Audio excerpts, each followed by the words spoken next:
बिस्मिल्लाहिर्रहमानिर्रहीम नहमदहू व नुसल्ली अला मुहम्मद रसूलुल्लाहि करीम।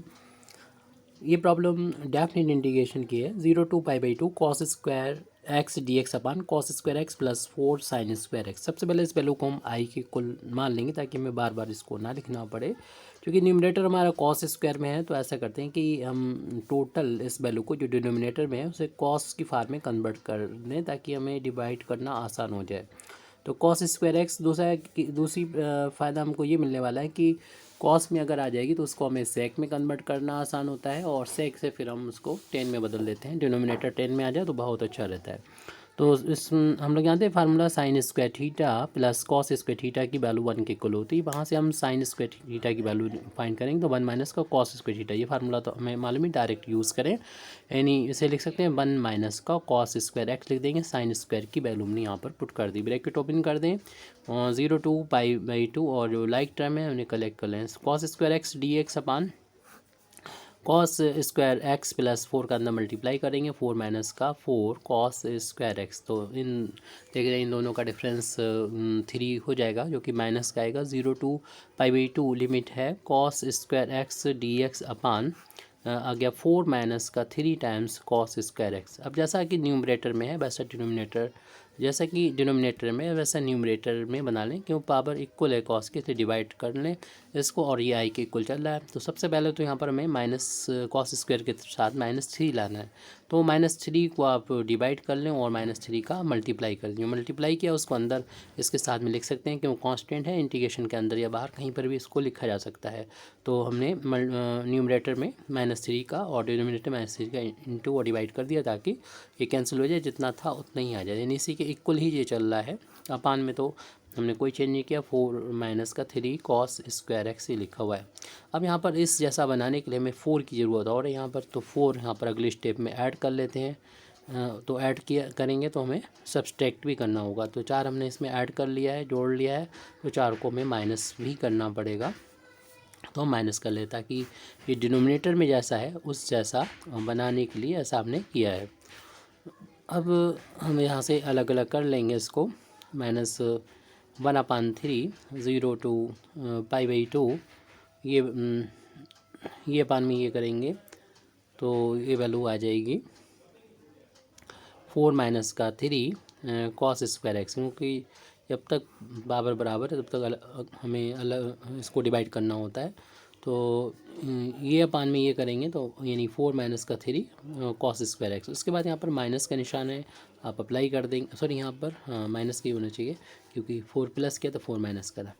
तो और इसके बाद 4 अपान में ये डिनोमिनेटर में यही रहेगा 4 माइनस का 3 कॉस स्क्वायर एक्स। तो जो फर्स्ट टर्म होगा तो देख रहे हैं न्यूमरेटर डिनोमिनेटर सेम है तो 1 टाइम्स ये कैंसिल हो जाएगा।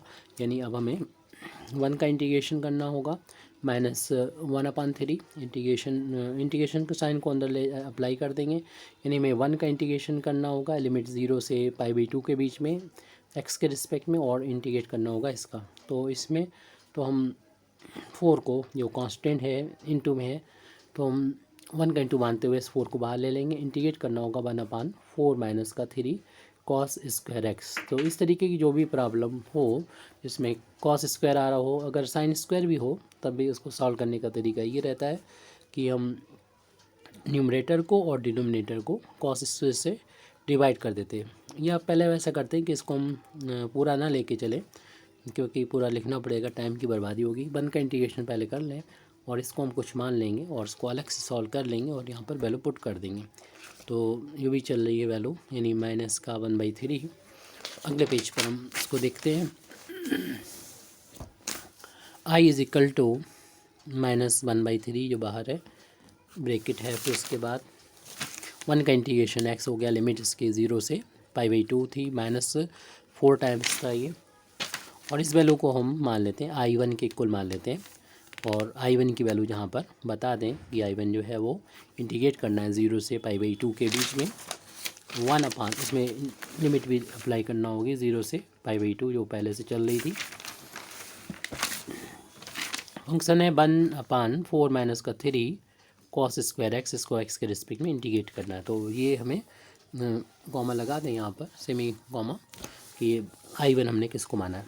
और सिर्फ अभी आई की वैल्यू को जो मैं फाइंड करना थी, अपर लिमिट यहाँ पर एक्स की यहाँ पर पुट कर देंगे minus lower limit -4 I one जब सॉल्व हो जाएगा हम यहाँ पर पुट कर देंगे, 0 माइनस हो के ये वैल्यू आ जाएगी पाई/2 के इक्वल आ गई -4i। अब आई वन की वैल्यू फाइंड करके यहाँ पर पुट करना होगी। इसे इक्वेशन नंबर 1 दे देते हैं और इस आई1 जो कि 0 से पाई/2 था 1/4 - कॉस स्क्वायर था, उसको हमें इंटीग्रेट करना। तो ये कॉस स्क्वायर हो या ऐसे ही साइन स्क्वायर हो, ऊपर कांस्टेंट हो कोई, तो आप क्या करें कि न्यूमरेटर और डिनोमिनेटर को कॉस स्क्वायर से डिवाइड कर दें। तो 1 को भी कॉस स्क्वायर से डिवाइड कर दिया जाएगा, इसमें पूरे में कॉस से डिवाइड करेंगे कॉस स्क्वायर से, तो 4 भी कॉस स्क्वायर से डिवाइड हो जाएगा, और इधर यहाँ पर तो कॉस स्क्वायर से डिवाइड करने पर आपको मालूम ही है कि कैंसिल हो जाएगा। एक्स के रिस्पेक्ट में इंटीग्रेशन चल रहा है ये।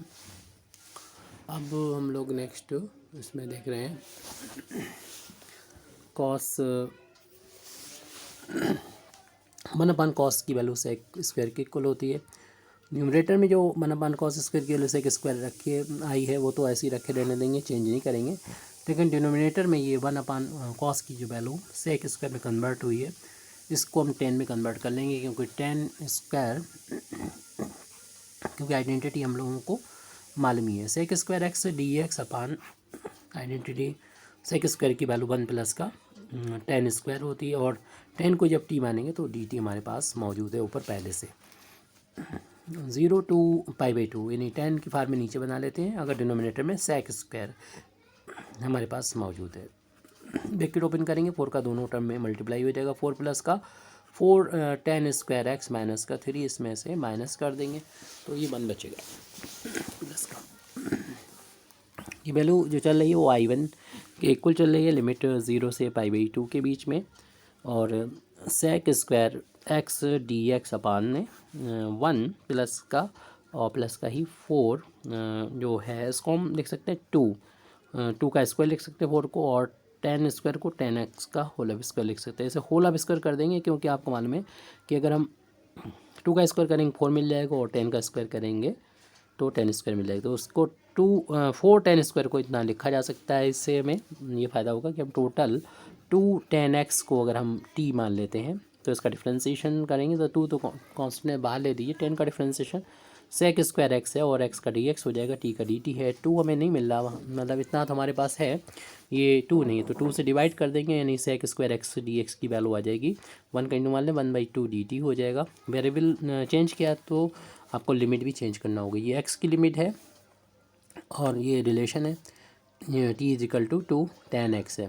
जब हम x बराबर 0 रखेंगे तो t की वैल्यू यानी लोअर लिमिट हमको मिलेगी यहाँ से 2 10 0 x बराबर 0 रखने पर 10 0 की वैल्यू 0 होती है, लोअर लिमिट भी 0 आ गई। अब अपर लिमिट जो x की वैल्यू है वो पाई/2 के इक्वल है, यहाँ पर वैल्यू पुट करेंगे तो t इजिकल टू 2 इंटू 10 पाई/2, और 10 पाई/2 आपको मालूम है इन्फिनिटी के इक्वल होता है, 2 इंटू इन्फिनिटी आ जाएगा, यानी अपर लिमिट इन्फिनिटी आ जाएगी।